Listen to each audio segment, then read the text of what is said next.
సర్పంచ్ ఎన్నికలకు రెడీ అవుతుంది సర్కార్.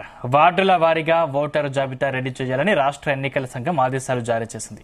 దీంతో నవంబర్ లేదా డిసెంబర్లో సర్పంచ్ ఎన్నికలు నిర్వహించాలని ఆలోచనలో ఉంది రేవంత్ సర్కార్.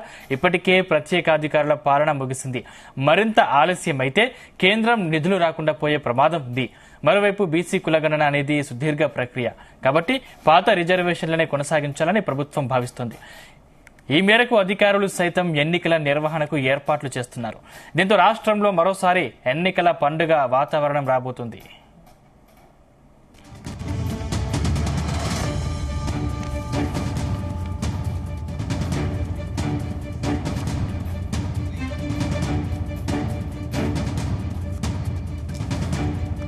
రైట్, ఇదే అంశానికి సంబంధించిన మరింత పూర్తి సమాచారం మా ప్రతినిధి శ్రీచరణ్ అందిస్తారు. శ్రీచరణ్, అంటే సర్పంచ్ ఎలక్షన్ సంబంధించి నోటిఫికేషన్ ఎప్పుడు వెలువడే అవకాశం ఉంది? దానికి సంబంధించి విధి విధానాలు ఎలా ఉండనున్నాయి?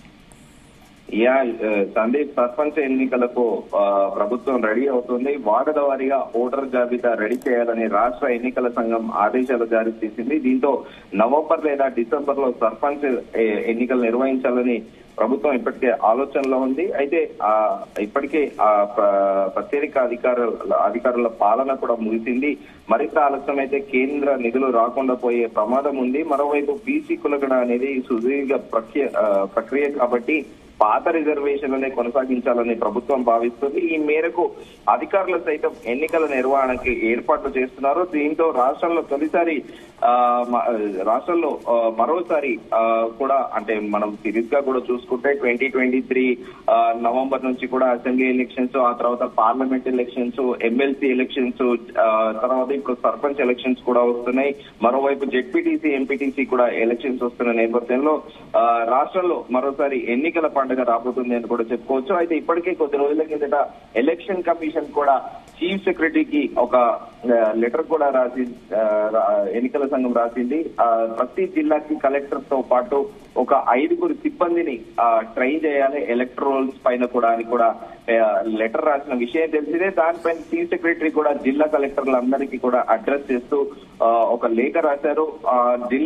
ప్రతి జిల్లాకి 5 ట్రైన్ చేయాలి రాబోయే స్థానికల ఎన్నికల కోసం అంటూ కూడా రాసిన చీఫ్ సెక్రటరీ కలెక్టర్లను ఆదేశించిన విషయం తెలిసిందే. ఈ నేపథ్యంలో నవంబర్ లో లేదా డిసెంబర్ లో ముందస్తుగా కూడా నెల లేదా 2 నెలల వరకు కూడా ఆ ఎలక్ట్రోల్స్ పైన కూడా స్థానికంగా ఈ జిల్లాకి 5 ఎంపిక చేసిన అధికారులకు ట్రైనింగ్ ఇచ్చి అనంతరం ఒక 2 నెలలు సమయం తీసుకున్న తర్వాత నవంబర్ లో లేదా డిసెంబర్ లో సర్పంచ్ ఎన్నికలు నిర్వహించే అవకాశం ఉందని కూడా ప్రస్తుతం ఒక చర్చ నడుస్తోంది. అయితే సర్పంచ్ల పదవి కాలము మన జనవరి ఎండింగ్ ఫిబ్రవరి మొదటి వారంలో కూడా ముగిసిపోయిన విషయం తెలిసిందే. అయితే పార్లమెంట్ ఎన్నికల కోడ్ నేపథ్యంలో అది వాయిదా పడుతూ వస్తుంది. ఇప్పుడు తాజాగా ప్రభుత్వం కూడా సర్పంచ్ ఎన్నికలకు రెడీ అవుతుంది. వార్డుల వారీగా కూడా ఓటర్ జాబితా రెడీ చేయాలని కూడా రాష్ట్ర ఎన్నికల సంఘం ఆదేశాలు జారీ చేసింది. సందీప్, అంటే రిజర్వేషన్ ప్రకారం చూసుకున్నట్లయితే పాత రిజర్వేషన్లను కొనసాగించే అవకాశం ఉందా, లేకపోతే ఈసారి మార్చే అవకాశం ఉందా శ్రీచరణ్?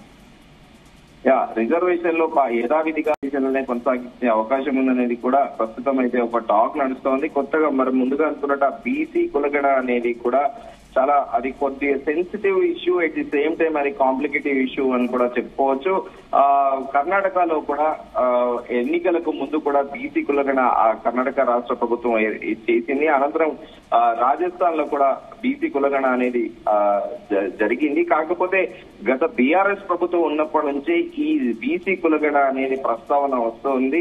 తాజాగా కాంగ్రెస్ ప్రభుత్వం ఏర్పడి 8 నెలలు మాత్రమే 8-9 నెలలు అవుతున్న నేపథ్యంలో సో ఇప్పుడున్న ప్రభుత్వం కూడా టైం తీసుకునే అవకాశం ఉంది. ఎందుకంటే దాదాపు 9 ఏళ్ల పాటు కూడా బీఆర్ఎస్ ప్రభుత్వమే ఉండే ప్రభుత్వంలో, కానీ ఈ బీసీ కులగణ అనేది చాలా సుదీర్ఘ ప్రక్రియ అని కూడా అది వాయిదా పడుతూ వస్తుంది. ఈ నేపథ్యంలో షార్ట్ పీరియడ్ ఇప్పుడున్న ప్రభుత్వానికి కూడా కేవలం 9 నెలల వ్యవధి ప్రభుత్వం ఏర్పాటయ్యి సో దీనికోసం మరింత టైం పట్టే అవకాశం ఉంది. కాబట్టి యథావిధిగా పాత రిజర్వేషన్ల ప్రాతిపదికంగానే కూడా ఈ సర్పంచ్ ఎన్నికలు జరిగే అవకాశం ఉందని కూడా ప్రస్తుతం సచివాలయ వర్గాలు అంటున్నాయి.